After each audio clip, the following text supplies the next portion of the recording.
Hey everyone, Joe here.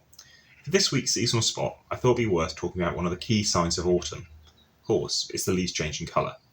Now, why do the leaves change colour? So, in the autumn, the levels of sunlight tends to reduce, and this causes a change in the leaves as the chlorophyll starts to break down.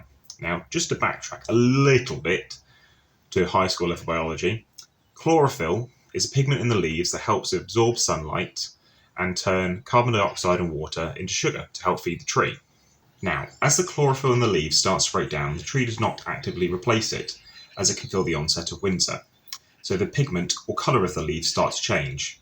Now, the colour the leaves change to can depend on a number of different things, including what other components are in the leaves, what other pigments are available, and a whole bunch of other factors. But for this week, we're only going to focus on two colours, red and yellow.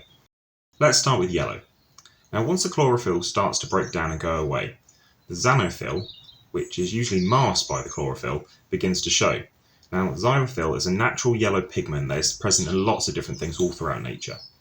Well, you know, huh? Now, the red colouring is far much more interesting in my opinion.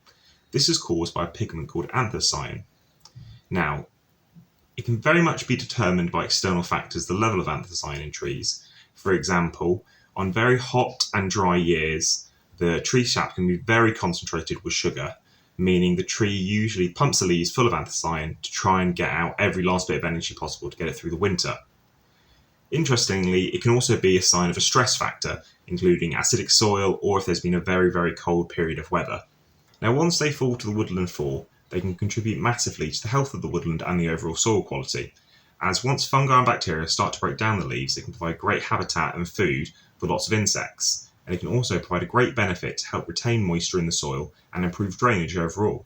So next time you're there jumping through a pile of dried leaves, you can just remember, the wonderful world of leaves is far more complex than anyone knows.